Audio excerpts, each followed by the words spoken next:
Assalamualaikum warahmatullahi wabarakatuh. Welcome back to my channel Aditya Siregar. Dan di video kali ini aku pengen ngebahas soal buku aku sendiri ya. Ada kalanya catatan menemukan diri dari kedai kopi. Nah, aku di video ini pengen ngebahas bukan bukunya secara keseluruhan, tapi lebih ke isi dari buku itu satu persatu gitu. Karena kan buku Ada Kalanya ini terdiri dari gabungan antara cerita dan juga kutipan lah. Nah gitu. Jadi aku kasih sinopsis sedikit ya buat kamu yang belum baca bukunya. Nah, buku Ada Kalanya ini adalah buku yang aku tulis ya ketika aku kemudian bertemu dengan seseorang di sebuah kedai kopi gitu. Jadi ya kedai kopinya beneran ada dan orangnya yang aku ajak ngobrol tuh beneran ada. Nah, jadi aku mengalami sebuah kisah lah ya, kejadian, aku curhat lalu kemudian terjadi percakapan.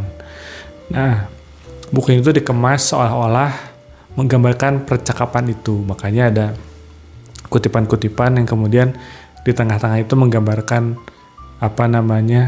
insight yang didapatkan oleh si karakter itu ya, atau aku gitu di dalam buku itu. Nah, aku pengen kemudian ngebahas satu-satu si kutipan-kutipan itu, the thought behind-nya apa, kira-kira penjelasannya aku bisa ngasih elaborasi seperti apa. Nah, ini yang aku mau mulai di series kali ini. Nah, langsung aja kita mulai. Jadi ini bukunya, Ada Kalanya. Jadi di cangkir yang pertama ini diawali dengan prolog ya, jelas. Prolog. Lalu kemudian ada cangkir pertama, cerita pertama ya. Lalu mulai masuk ke ini ya, kutipan yang pertama. Bunyi kutipannya adalah, ada kalanya kamu perlu melangkah mundur sebelum akhirnya melangkah maju. Ketika semua yang kamu pegang runtuh, berjalan maju terlihat sebagai pilihan terbaik. Namun kenapa tidak melangkah mundur? Bukan untuk berlarut-larut di dalam masa lalu, melainkan untuk mengambil jarak dengan diri sendiri. Ya, jadi thought process mungkin ya, cerita di balik kutipan ini adalah, atau insight yang pengen aku share dari kutipan ini adalah, kadang ya, kamu pernah nggak ketika lagi ada sebuah masalah, ketika lagi ngerasa galau mungkin ya, yang ingin kamu lakukan itu maju gitu. Maju dalam artian entah menghindar ya, maju itu, atau kemudian ingin membuktikan, atau kemudian ingin ya keluar sesegera mungkin gitu dari masalah itu. Maju dalam artian ya kamu nggak pengen ada di situasi itu, kamu pengen kemudian cepet-cepet keluar dari situasi yang mungkin tidak mengenakan pada saat itu. Nah, itu adalah langkah yang common ya, yang umum. Dan maju terlihat menjadi sebagai pilihan yang paling tepat karena ya we have to keep moving forward gitu kan. Ketika semua masalah yang terjadi, kita hidup terus berjalan dan kita memang harus terus maju gitu. Tapi kemudian ketika kita melangkah maju, kadang masih ada rantai yang membelenggu gitu. Kadang ketika kita mencoba untuk bergerak maju nih, langkahnya kerasa berat gitu ya. Langkahnya kerasa berat karena yang dulu tuh belum selesai. Kita belum pernah benar-benar deal with the problems. Sehingga ketika kita maju nih, ya ibaratnya tadi ada rantai yang mencekram di kaki, jadi ketika maju pun terasa berat. Sehingga ketika kita berjalan ya, kamu berjalan, bukannya malah berhasil untuk move on, tapi pada akhirnya akan keseret-seret lagi ke belakang gitu. Nah, yang ingin aku coba sampaikan ke sini adalah tenang, jangan dulu buru-buru maju ya, jangan dulu buru-buru melangkah maju, tapi sadari dulu apa sih yang lagi dirasain gitu ya. Lalu kemudian mengambil jarak gitu. Mengambil jarak dengan diri sendiri tuh, aku tuh kayak lagi ngelihat diri aku keluar dari diri gitu, terus ngeliat dari belakang. Oh, oke, ada si aku di situ. Dan melangkah mundur itu maksudnya adalah mengevaluasi ya.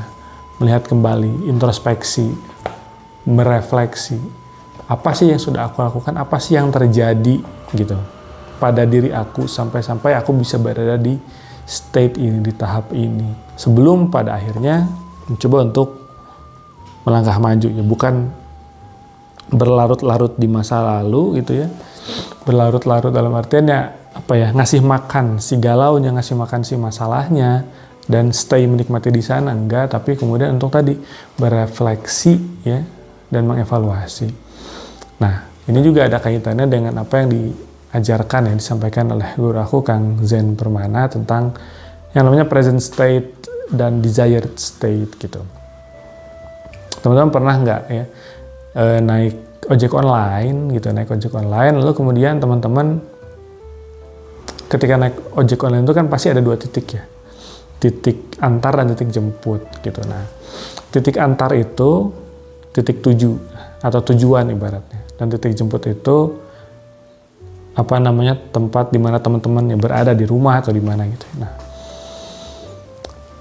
ketika teman-teman mau pergi kita ke suatu tempat, akan jadi masalah nggak kalau teman-teman nggak punya tujuan atau nggak punya titik tuju? Mungkin jadi masalah ya, karena nggak tahu juga mau kemana gitu, nggak tahu juga teman-teman kemudian harus pergi kemana. Tapi meskipun itu adalah sebuah masalah, nyelesainnya gampang nggak? Nah, kayaknya lebih mudah ya, karena yang namanya tujuannya sebenarnya tinggal tunjuk aja. Nggak tahu pun kita bisa minta orang lain untuk nunjukin gitu. Ya pengen ke Jakarta, misalnya pengen ke Bandung, pengen makan ke restoran atau ngopi ke kafe. Nah, tapi kemudian akan lebih masalah lagi ya kalau kita tuh nggak tahu kita lagi ada di mana, atau kita nggak tahu nih titik jemputnya itu di mana gitu. Sehingga kalau kita mengibaratkan dengan ojek online tadi, kita tahu nih mau kemana, misalnya mau makan di kafe, tapi kemudian kita nggak tahu kita tuh lagi ada di mana. Kita minta abang ojeknya untuk jemput juga nggak tahu gitu di mana. Kita mau ngasih tahu bingung ya, itu lagi kita tuh lagi ada di mana sih. Nah, itu yang dinamakan dengan tersesat ya, kata Kang Zen. Jadi orang yang tersesat itu bukan yang nggak tahu mau kemana, tapi nggak tahu lagi ada di mana. Gitu. Nah, kutipan ini di apa namanya, cangkir pertama ini arahnya adalah ke sana gitu.